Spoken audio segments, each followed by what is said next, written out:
مقوقس شاہ اسکندریہ و مصر کے نام خط۔ نبی صلی اللہ علیہ وآلہ وسلم نے اس کے نام جو خط لکھا تھا وہ یہ تھا: بسم اللہ الرحمن الرحیم، من محمد عبد اللہ و رسولہ الی المقوقس عظیم القبط، سلام علی من اتبع الہدی، اما بعد فانی ادعوک بدعایۃ الاسلام، اسلم تسلم و اسلم یؤتک اللہ اجرک مرتین، فإن تولیت فإن علیک اثم القبط، یا اہل الکتاب تعالوا الی کلمۃ سواء بیننا و بینکم الا نعبد الا اللہ ولا نشرک بہ شیئا ولا یتخذ بعضنا بعضا اربابا من دون اللہ، فإن تولوا فقولوا اشہدوا بأننا مسلمون۔ اس خط میں جو آیت کوٹ کی گئی وہ آل عمران سے لی گئی۔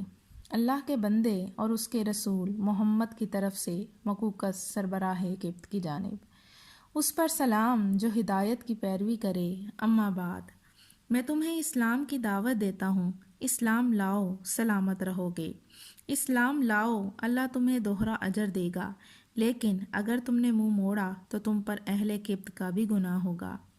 اور اے اہل کتاب، ایسی بات کی طرف آؤ جو ہمارے اور تمہارے درمیان برابر ہے، وہ یہ کہ ہم اللہ کے سوا کسی کی عبادت نہ کریں اور اس کے ساتھ کسی چیز کو شریک نہ ٹھہرائیں، اور ہم میں سے بعض کو اللہ کے سوا رب نہ بنائے۔ پس اگر وہ منہ موڑیں تو کہہ دو تم گواہ رہو کہ ہم مسلمان ہیں۔ یہ خط آپ نے خاطب بن ابو بلتہ رضی اللہ تعالیٰ عنہ کے ہاتھ بھیجا۔ انہوں نے مقوقس سے گفتگو کی اور اسے خط پہنچایا۔ مقوقس نے ان کی عزت افزائی کی اور ہاتھی دانت کے ایک ڈبے میں رکھ کر اس پر مہر لگائی اور اسے محفوظ کر لیا، اور نبی صلی اللہ علیہ وآلہ وسلم کو جواب لکھا اور اس میں اقرار کیا کہ ایک نبی باقی رہ گیا ہے اور میں سمجھتا تھا کہ وہ ملک شام میں ظاہر ہوگا، لیکن وہ مسلمان نہیں ہوا۔ تحفے میں ماریا اور سیرین نامی دو لونڈیاں بھیج دیں جن کا قبط میں بڑا مقام تھا، کچھ کپڑے اور ایک خچر بھی ہدیہ کیا جس کا نام دلدل تھا۔